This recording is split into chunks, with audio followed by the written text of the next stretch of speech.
Hello, guys. Welcome back to my channel.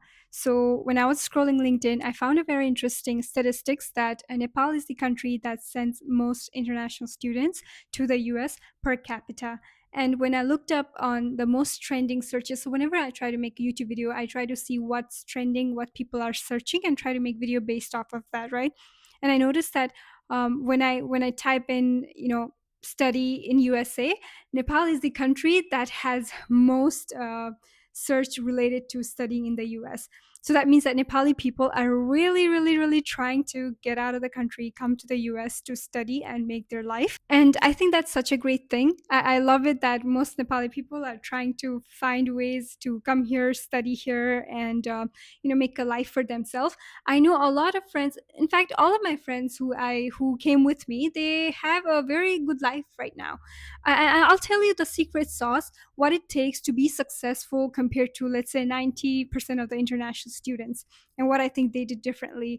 All my fellow peers who came to US with me, or who I met in the college, they were very like education driven.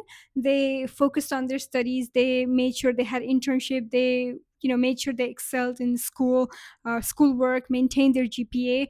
And a lot of them did not apply through consultancy. They applied by themselves. And if you don't go through the middleman, you're actually researching the college. You're actually researching what it is like in the campus. How is the environment like? Is it safe? How many people from who graduated from that college has gotten a job? And what is the graduation rate like? Do all people graduate? Like, what does that look like? And does it have the course that you really want to study, and all that kind of things, right? So I think as long as you do that, and as long as you have a solid idea of the college that you're going into, that tells a lot about you as a person, and that tells that you can be successful here because you're doing all that research. And that's what you need to do in America, right? You have to do a lot of research to get an internship, to get a job. So that first step of finding a college in the US, applying, sets you apart than a lot of people who just apply through consultancy. If you're doing that, you come here, you are working hard, hustling hard, and get the internship, get the summer job, whatever it takes. The friends that I know, they've gone through hiccups in their life, but I think overall they like their life better in America than in Nepal. And I think they like their career more here. And I was talking to a couple of my cousin in Nepal who worked there, or my friend, and they said that work-life balance is not that good. At least in the US, I think. Well, it depends on company, but majority of times the work-life balance is good. So in Nepal, you're working from 9 to 6, and your manager does not really want you to improve. The manager is trying to like micromanage you. That's something that I have never seen in my company, at least. My manager gives me the freedom to do anything I want, and I can always be transparent with him. So that kind of things, I think, uh, that's why they like it more here, and they're hesitant to kind of go back, right?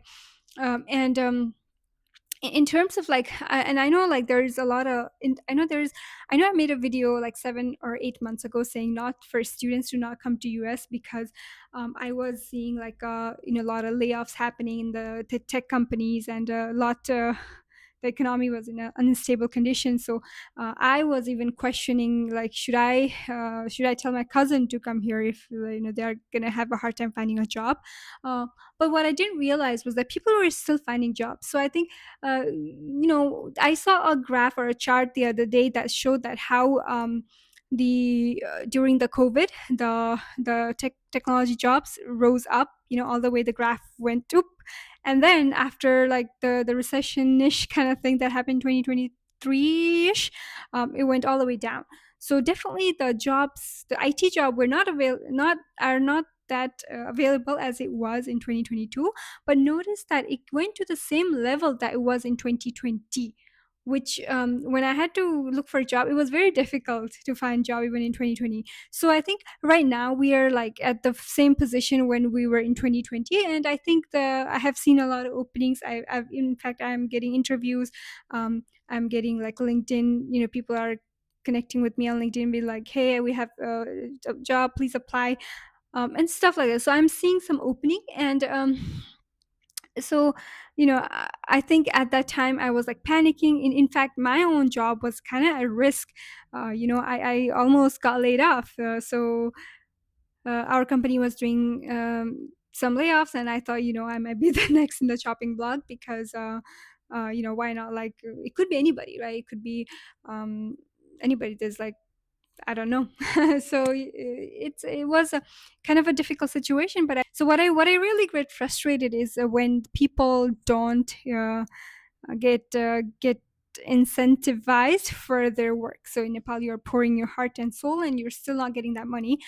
So I tell my cousin, like, why don't you just come here and you'll be valued a lot more? Like, people will not ask you to work for free. Like in Nepal, my cousin said that they've been asked to work for free. I'm like, that doesn't make sense. For internship, even for internship, it doesn't make sense. Like, if you are asking them to come to office 10 to 6 p.m., like, give them some money. That should be illegal. And I want to call out all these Nepali IT companies that claim to be the best, like, oh, we're gonna be the best in the in the world, like, we're really popping off. Yes, you guys are popping off, but do treat your employees nicely, because this is not the first time I'm hearing about it. I've heard from like a bunch of people that they don't treat their employees right you know Anyway, that's a rant. But I do think if you have it in you, that if you believe in yourself, and if you believe in yourself, you can make it. And to all the haters in the comment who are like, oh, why are you faking your accent, and like, you don't even know, go touch the grass. Like, I have touched the grass. I came from nothing, and I had to really work my way up. So I just wanted to give that motivation, because sometimes a lot of people don't believe in you, and sometimes you have to, like, you know push hard, practice, repetition, try everything before things kind of fall on your plate. And I also want to say that maybe don't maybe try to look for study, like, major that is going to have much of an impact later, even like that's relevant. Actually, that's relevant after a couple, like, years, right?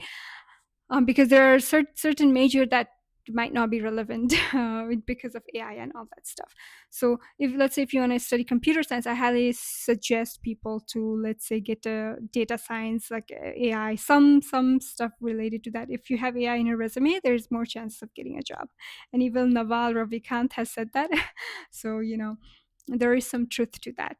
And while but what I do want to say is that all those friends that I was talking about, like, they're in a good position right now in their life.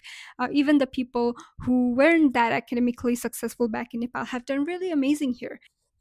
But sometimes there has been incident where I see of people. So there is this private group called United Nation Help Network, where people who are struggling kind of share it on Facebook, and people in the US kind of help them out. And I see a lot of times people are like posting about, I really don't have any money. I'm like depleting all my savings or whatever I had brought here. I don't have any work. Someone please help me, and stuff like that. I see posts like that all the time. And why I'm trying to tell you guys all this is because, number one, like, don't come here to work. If working is your intention, I don't think you'd be doing better here. You'd probably be doing better in Nepal itself. You're coming here to study and to make really good money from that degree, whatever you majored in. You're not here to work hourly and make hourly wage. Aim high and don't think about short term. Think about long term. So don't come here if you want to work. Only come here if you want to study, hustle hard, and be technically, or like have a very good and get very good education, graduate with good degree, like honors, whatever. And try to network, build business, whatever you want to do. Like, sky's the limit. And it's crazy. And one thing, I actually the first video I made in this channel this year was how I want to go back to Nepal. But there was a video I recently watched of Naval Ravikant, which I'm a big fan of. Is what he said, that only come to America if you are willing to become an American, if you're willing to assimilate to being an American. So, like, that really changed my mindset, because I'm like, always, I used to complain about, oh, this, I really wish the food was better, all that stuff. But like, I made the decision to come to America, and I must stuck to my decision. And I need to try to be as American as possible in the mindset and, in the culture term, or anything. If I were to be a Nepali, I would just rather, stay in Nepal. So I think the gist of what he was trying to say is that, be open minded and try to blend in the American culture if you want to come to America. So that's also important thing. Just leave. Do remember your roots, but you have to kind of evolve.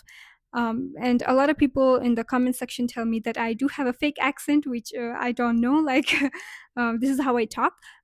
So those people probably don't realize that, if you're living in a country for 7 years, you kind of change. And maybe the way you speak change too. And maybe it's a good thing. Maybe that's a good thing. Like, I don't want to not change, right?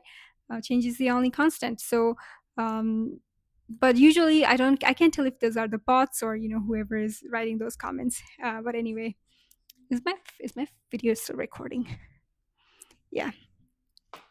But that's the what's it called, recipe to success, is to uh, come here with the mindset that you're going to study and get scholarship. Try to be extra. Try to work on side projects, hobbies, whatever you have, and choose the major that has the potential to feed you for survival.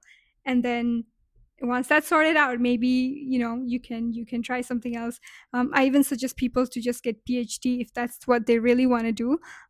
Instead of getting masters in Nepal, just come here and do a PhD. You'll get so much exposure, and you will most likely have a good job after you doing a PhD. If you don't have the money to pursue masters, I still think that we are too open minded, and Nepal still has a lot to develop, and you'd rather be better off just coming here and being exposed to the way things work here, learn a lot, maybe make some money, and maybe go back if you want to, go back if you don't want to. But that's like the reality. Yeah. So yeah, you are probably better off coming here doing something good. The situation is not as bad as UK, Canada.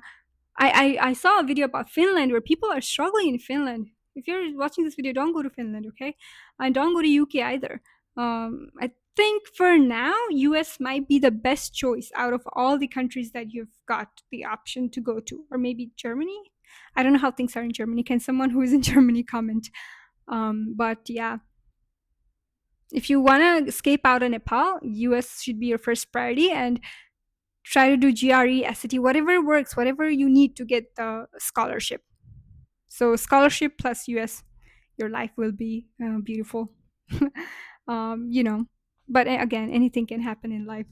So just enjoy the present and do your best. I believe in you. You gotta believe in yourself sometimes.